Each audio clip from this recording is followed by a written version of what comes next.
If I make it, I gotta tear it.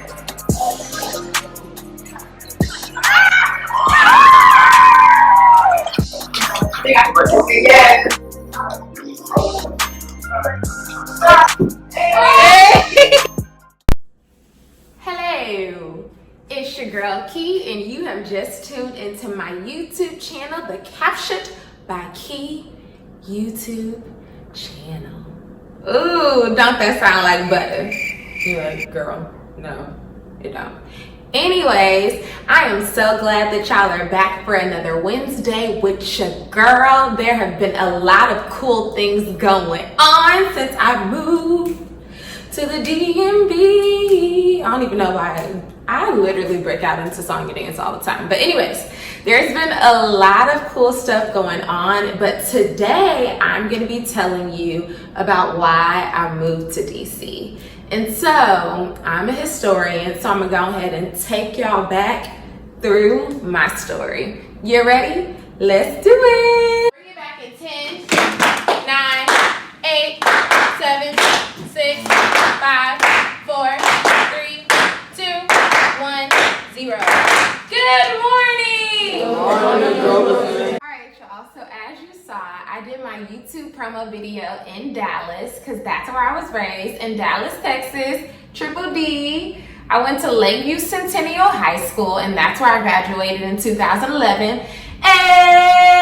LC. What was C? Yeah.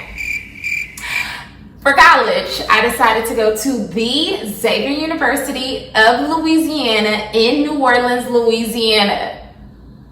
I gotta be specific because y'all be like, the Xavier in Cincinnati? No, the Xavier with the longest tenured president in America, the Dr. Norman C. Francis, who has colleagues like Obama, who housed freedom fighters during the civil rights movement. That Xavier.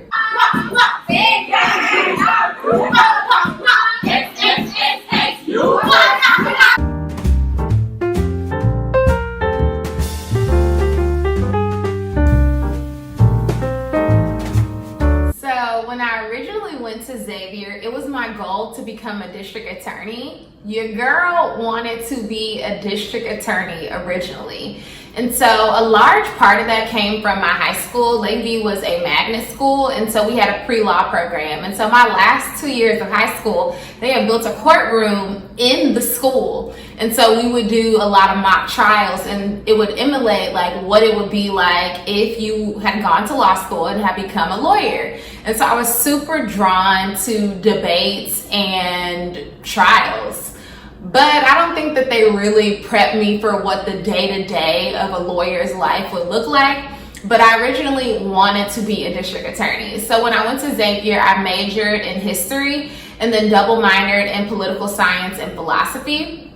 And so I would say probably like midway through college, I started to let the doubts creep in, where I was like, girl, you're not really making the grades to go to law school. Like my junior year, I had gotten my very first C in college in an art class. Ceramics. I got my very first C in ceramics. Ceramics was hard. Miss Mapo did not play. But anyways, and so at the same time, I had also been a part of a group called MAX, Mobilization at Xavier. And so I was project coordinator of Ladies of Distinction. Me and my line sister had brought that program to campus. And so essentially what we would do is go to a middle school, Esperanza Middle School on South Carrollton. And we go once a week and we would mentor the girls. We would make vision boards. We would listen to them talk about their days. And it was just something about the kids. Like something about them was just, they had such fiery and sassy spirits, and I loved it. I was like, I love middle school because I remember being that way.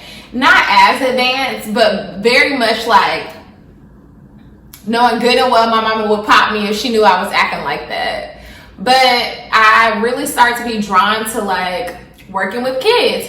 And so after college, I did a program called AmeriCorps. It was Notre Dame AmeriCorps. And essentially, I was just the English teacher's assistant. I like graded papers at the back, help kids if they needed it. Like I remember the very first couple of months of doing the job, I was like, this ain't it. Like, me sitting in the back, passing out tissues during tests, it's not gonna work for me, sis. And so, I forget the specifics, but essentially I stopped working with ELA and started to work with the social studies teacher, which had me pumped because I had been plotting. Like, how was I going to get into the field of social studies? Because the job that I applied for was the ELA position. And so I vividly remember telling the leadership that I wanted a lead teacher position, and they were pretty much like, no! I mean, you could start a program and we could work your way towards the classroom, but next year, it ain't happening, sis. You are not getting your own classroom. Let's go ahead and be clear about the expectations, what you will receive, what you will not receive. And I just remember that, like, set it off in my head. I was like, oh, they doubt me. They doubt me. They don't think I can do it, so I gotta show them. And so one day, the regional director of KIPP, I used to work at a KIPP school, the regional director had come for a pop-up visit, and I was like standing at the front of the class and not supposed to be teaching until they walked in, and I just kept going. I just remember thinking in my head like, whew, I'm gonna have to answer for this later. And tell me why the regional director was like, who's that teacher? The leadership was like, nah, good job. They said you did good. We said what we said. You are not lead teaching. You could do a program and we could have you co-teaching. You could tiptoe your way in. Tiptoeing in my Jordans. But anyways, you could tiptoe your way in, but we said what we said and we're not giving you a lead teacher position.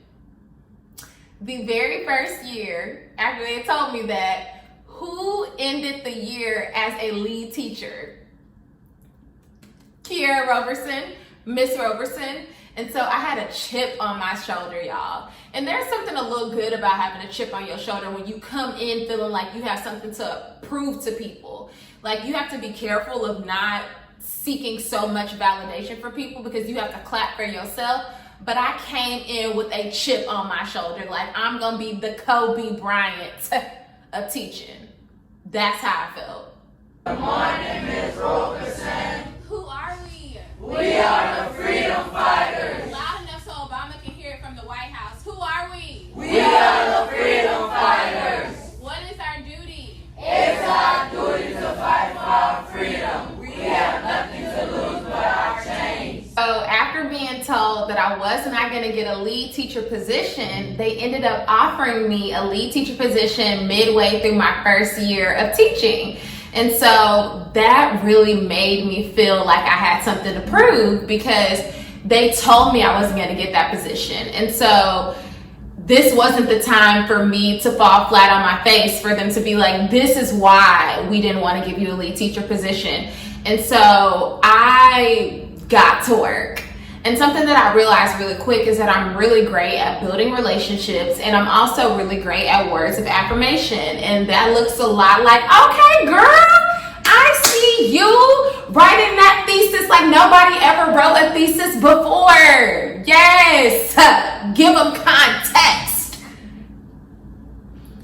And that might feel like a lot, but when you're working with kids, they value you being yourself and that active energy, because kids are hyper, kids are active. And so I focused so much time on building relationships that I'm gonna be honest, like I cared about testing, I cared about the data, I did not want to do bad at it, but it wasn't like I'm doing this for the test scores. So they're formally legalizing what? Segregation. My question to you though, for people who listened and they learned yesterday, what case overturns it? This is worth 3 chains. What case overturns this case? What case overturns it? It's 3 chains. 3. I got it. Bravo. You already know what the answer is. You know what the answer is. Tracking, Pastor Smith. It was Boyd versus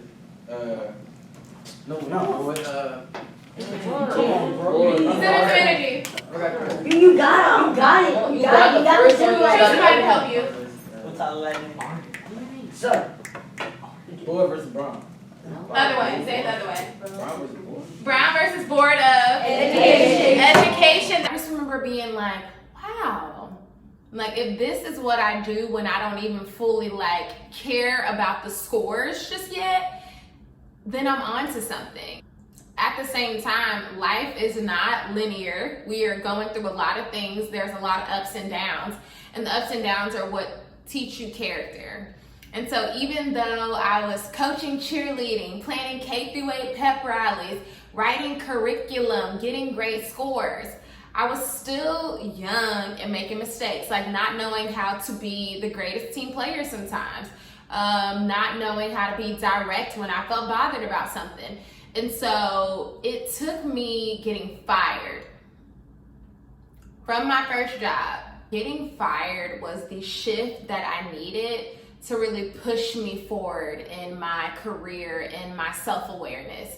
And so I'm not gonna lie, in the beginning I was so hard on myself. Like when you get the rug ripped from under your feet in that way, you start to doubt yourself. Like, was I ever a good cheer coach? Was I ever a good teacher? Like, did I get that data? Did any of those things matter? Like, will the school go on and forget me? It needed to happen for me to be where I am now. I wholeheartedly believe that. Had I not gotten fired from my first teaching job ever, that I would still be in New Orleans. And New Orleans is a great place to be, but I would not have moved if something like a major shift like that hadn't happened in my life. And so DC was always a place I've been drawn to. My roommate in college, Teresia, Dr. Sutherland can confirm that. I would be in our dorm room talking about how when I was older, I wanted to move to DC. Because it's always been this really cool, historical, political, social justice place to me. Like, I wanted to be a lawyer when I went to college. So DC was always one of those places that seemed like my type of professional would live there. Or like the career, the life that I wanted to live would be in a place like that. And so it's crazy because when she reminded me, she's like, yeah, in college you used to say you wanted to move to DC. And it's so crazy how everything comes full circle. And so I am just operating different now, like realizing that I am good at my job. I do know how to teach. I do know how to get data. I do know how to build relationships. I am multifaceted. Like I do let my personality shine. And I also make mistakes, but also just coming in with the energy that I know that I'm good at this, but that I can be better, like I can grow. And so I feel like in New Orleans, I was becoming comfortable. I think it's really easy to be comfortable in a place like New Orleans, and everybody's perspective is different, but I know for me, it was really easy to be comfortable in New Orleans. And just like getting fired ripped the rug from under me, I needed to rip the rug from under myself to do something big. And so I have been in the South my whole entire life. Born in Alabama, raised in Texas, college in Louisiana. And so I just wanted to go somewhere where the lifestyle is different. Professionalism, like the opportunities to make more money. The Black people here, like very professional. And so I'm excited. I am super duper duper excited. I really feel like this is the place I'm gonna be. And if I could like say this and it not sound cheesy, I just have this feeling like I'm gonna do something really big with education. And that when people remember me or they tell my story, they will be able to say that I was on the right side of history. And that's what my goal is that when all is said and done and when we look back and when kids remember me, will they remember me as a teacher who loved them and who was on the right side of history? And so I'm here to shake it up. Shake it up. Do you hear me? Okay? So that's it, and that is all. I appreciate y'all for tuning into my story. I know the video was a little bit longer today, but you know, we all got to give our whys. We all have to talk about what we're passionate about. And so I hope that me talking about how I got into teaching makes you think about what you're passionate about or like how you got into what you do. But yeah, that's my story and I'm sticking to it. Bye y'all.